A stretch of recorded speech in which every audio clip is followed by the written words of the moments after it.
Let's talk about overlooked issues that can lead to decay in traditional worship on Sacred Song Speaks.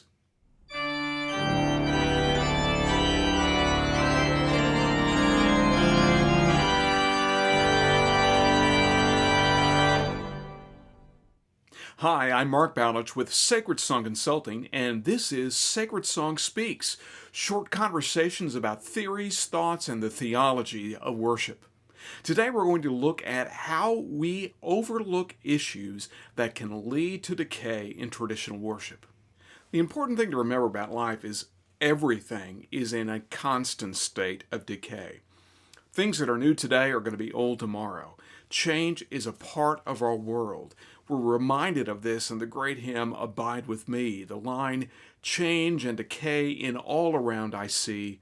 O thou who changest not, abide with me. That change occurs in every part of our life. Buildings that surround us, our health, organizations in which we're a part, they all change and decay. Sometimes we make attempts to renew things before the decay sets in, or once decay has started, we try to stop it. If we're looking at addressing issues of decay, like in a building, for example, the best examples of that, we would go in and we would remodel that building to address the issues of decay. The worst examples of that, we don't remodel the building, we may remuddle the building. But the point is, renewal is a part of the human experience. And we always are attempting to renew and refine what we do, and certainly that takes place with worship as well. We try to help and look at the problems and then go back in and fix the source of the problems. So change is something that we're always dealing with, no matter where we are. Just recently, we heard on the news that an asteroid had been discovered very close to the sun, but it had been blocked from our view because it was within the sun's aura. And so we didn't even know it's there. And now we know it's there, and it could be an asteroid that could be a planet killer as far as we're concerned. But we've seen in science fiction movies, and we've heard about it in real life, where astronomers say, we've got an asteroid that in 15 years may strike the Earth. If we could somehow alter its trajectory right now, deflect it just a tiny little bit now where it's far away from us, we'll be able to impact the trajectory of that asteroid, and it will avoid hitting the planet. Well, we're not talking about planet-killing items here with our ideas of worship, but that's kind of what we're talking about here, is looking for issues that are often overlooked, that if we can address them early on, we can deflect their trajectory just enough so that they really don't drag us into really full-blown decay. So we're going to talk about some things to look for that you may overlook. And I've been able to break it down into 4 basic ideas. The first idea is a theology of worship. Now, the biggest problem here is often we don't have a theology of worship, or if we do, it's a poor theology of worship. So developing a theology of worship, if you don't have one, or finding one that may not be as mature as we'd like it to be, that should be the first place where we look when we are trying to address issues of decay in worship. Now, I provided a free online course that you can take. It's a mini course, the 6 core components of traditional worship. If you go to our website, sacredsongconsulting.com, if you go toward the bottom of any page on that site, you'll see an invitation to sign up for this free course. Basically, the course is a series of 8 emails, 1 a day for 8 days, and in each email is about a 4-minute video that talks about one of the different components of worship. This could help you begin to develop or refine or renew a theology of worship that gets you started. But the important thing is, in understanding theology of worship, the most important basic step that you need to consider is the idea that worship is for God. It is not for us. Let me say that again. Worship is for God. It's not for us. Worship is about giving, not getting. Now, do we receive from God in worship? Oh, most certainly we do. But our goal to come to worship should not be to get anything out of it. Our goal when we come to worship should be to give in worship, to give to God, to give with others who are joining with us in their worship of God, giving their praise to God. So we need to be pretty solid in that theology that worship is for God, not for us. It is us giving to God our praise, not us getting something out of it, although we certainly do.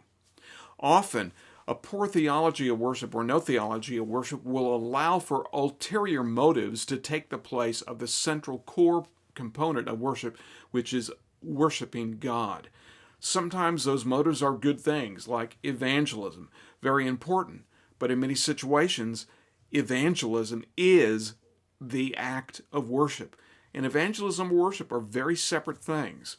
Often, fellowship, being with your friends, being with your fellow church members, becomes the prime motivator of worship. But fellowship, while it's a part of worship, it is not worship. And certainly the idea of emotions or feelings can become idolatrous in worship. We're trying to avoid those things by developing a good theology of worship. There's a great book written a generation ago by Marva Dawn, and that is Worship, a Royal Waste of Time. It's an excellent book. Pretty thick, but not weighty. It addresses practical issues of worship, but her choice to pick the word a royal waste of time is really to say that worship has no practical aspect for us because it is us giving to God. And in that respect, everyone else that would look at it think it's a waste of time, but no, it's not. It's time that we spend honoring God. But that's a great book to kind of give you the idea of a good, solid theology of worship. Also, a new book came out in 2019, Reverberating Word by Michael Denham. An excellent book on the theology of worship. Again, this is not some academic tome. These are really practical resources that help you develop a worship theology that's sound. Another really fine book, and it's been in print since the 1980s, is Worship, the Ultimate Priority by John MacArthur. The latest edition is in 2021, updated, expanded. This is another practical guide that will help you develop a solid theology of worship. Also, one, it's hard to find, but it's an excellent book, and that is A Biblical Theology of Worship by Calvin Pinkham. You'll have to look for it. You'll not find it on Amazon. Search for it. It is well worth the search. It is written on a very practical level, but it's very practical and solid theologically. It will help you develop that good theology of worship. The second overlooked area is what I'm calling the heritage of worship. And I'm looking the heritage of worship with a particular congregation, but also with a particular denomination. If you've got bad ideas that are a part of your worship heritage, if they're transferred from generation to generation, they're still bad ideas. A good way to understand bad ideas in the heritage is the difference between traditionalism and tradition. Traditionalism is kind of a negative, idolatrous almost idea of tradition. Tradition is just simply following in the footsteps that the apostles set up for us. Tradition by itself is not necessarily bad. It could go bad, but traditionalism is bad. And when we're talking about heritage, we're really talking about the difference between traditionalism and tradition. Good heritage, good tradition can help inform your worship. Bad heritage, traditionalism can help decay your worship rather quickly. Speaking to the evangelical world, and I can speak from this because I am one, We are heavily influenced by the revivalism movements of the 18th century, 19th century mostly. And those have influenced our worship, not always in good ways, because we focused on evangelism being the core of worship, when no, evangelism is evangelism, worship is worship.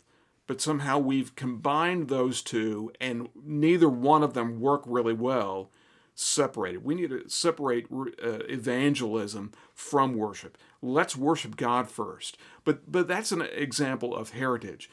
Revivalism can be a bad heritage if it becomes an idol or the focus of worship.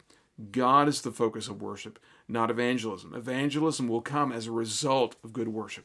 But it could also be a good heritage, can be a good thing. When you think of it this way, heritage is not necessarily bad, but habits can be bad. So that goes back to that traditional versus traditionalism. Heritage can be good when it's importing tradition from those who came before us, but it can be bad when it's copying traditionalism. Perfect example of this. I had a buddy when I was in seminary. He took a seminary church as a minister of music, and his first year there, the worship committee was meeting to prepare for worship, and they were discussing various items.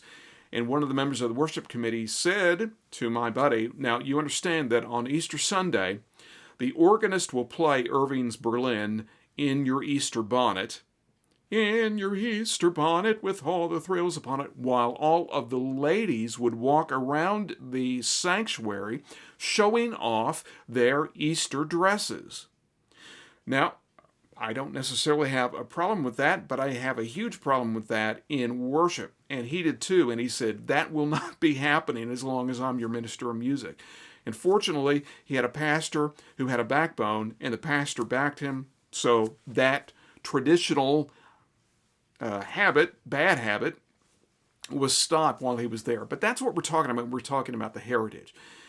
If singing Easter Parade on Easter Sunday while all the ladies of the church walk around the sanctuary is a part of your heritage, well, that's not something really great to be continuing. So you want to address that. Okay, the third area that's often overlooked when trying to stop decay in worship is leadership. Now, this does not mean to demean anyone who is a worship leader, but often eager leaders are either ill-prepared to be worship leaders or they're not prepared at all. And certainly, if they have no theology or a bad theology of worship, if they're simply following bad heritage, traditionalism, rather than good heritage, tradition, they're probably not going to be prepared to be good worship leaders. Now, I can assure you, I spent 6 years in seminary, and I can tell you from experience, theological education, at least in the United States, does not prepare people for ministry in the local church. It's sad, but it's true. You spend more time in seminary talking about things that may show up one time in your ministry, and the one area in which your ministry is the most public, worship. If you're lucky, you get a course in it. Now, I'm speaking from experience, but I'm also speaking because I've looked through courses of study in seminaries across the country, different denominations, and I'm telling you, for the most part, if you are a theology student in a seminary, you're going to wind up with one class in worship, and that's it. The most public aspect of your ministry, you only get one shot at learning about it. It's not enough.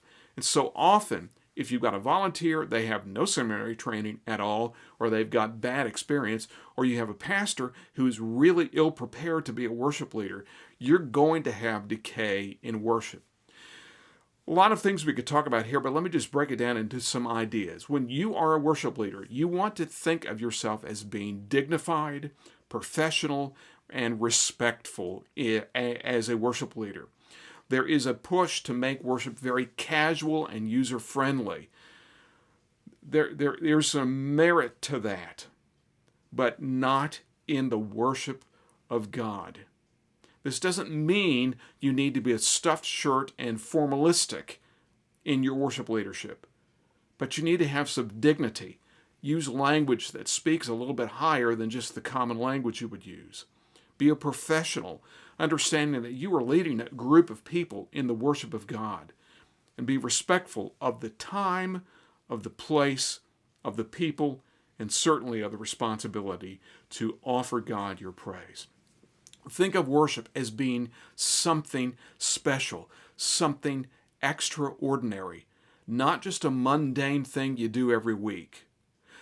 That is how you begin to be a good worship leader. Come in with expecting high things of it.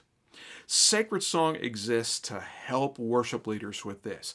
We're here to give you the practical, here's how you become a worship leader. Here's how you plan worship well. Here's how you implement good worship. That's why we're here. If you have problems in this area, you're weak in this area, reach out to us. We're here to help you. And finally, the fourth area that's often overlooked when we're talking about issues of worship and how worship can decay is misguided renewal. Misguided renewal. Often, a pastor will come out really not prepared to be a worship leader, but is on charge, on fire for God, wanting to make a change for good in the world, leading others to Christ. But often they come to the worship really not having a good theology of worship, really not understanding the heritage of that particular church or the heritage of that denomination, and being ill-prepared to be a leader, and they will make misguided attempts at worship renewal. The biggest one that you can make is change for the sake of change. You have to understand why you have a problem or a worship that is decaying before you ever try to attempt to change it. If you don't understand what's going on, then all you're doing is just throwing stuff against the wall to see what sticks. You've got to understand that change for change's sake is not the correction for decaying worship. It just accelerates the problems. Often, worship leaders, when they are attempting to renew worship, they will, instead of understanding what is at the core of the problem they're perceiving, they will try to imitate style rather than implement substance. And I'm telling you from experience, from the beginning to the end of my work, to the end whenever that will be, style divides. You don't want to create a division over style. Focus instead on substance, of content. Make those your choices on what you need to renew, not style. Don't try to imitate somebody else's success. Look at your situation. Look at your problems, and then try to figure out why you have these problems, what the underlying issue that created this problem, and then implement substance rather than imitate style. Often the term is to modernize worship, whatever that means. Be careful that you, in your earnest desire to renew worship, that you don't strip worship of its substance or its majesty. Don't just make change for change's sake. Try to figure out what the problems are, and then address the problems rather than saying, well, we just got to do something different. When we make misguided attempts to renew worship, worship then becomes just simply a collection of things we do, rather than a unified, holistic worship experience. Know why you need to change something first. Then consider the options, then implement the options. Don't make the mistake of misguided renewal of worship. Well, these are my 4 issues that I think get overlooked in understanding how worship decays and how you stop it. And I have no doubt you've got more ideas to offer this. So drop them down in the comments section below. Sacred Song Consulting exists solely to help congregations revitalize, refine, and reform traditional worship for contemporary people. We are a resource for you, a guide to the best practices of traditional worship. We provide you with tools to plan, prepare, and implement worship. Nuts and bolts tools, practical tools that help you design effective worship. We are here to help you. You are not alone in wanting transformative worship. Reach out to us. Let us know how we can help.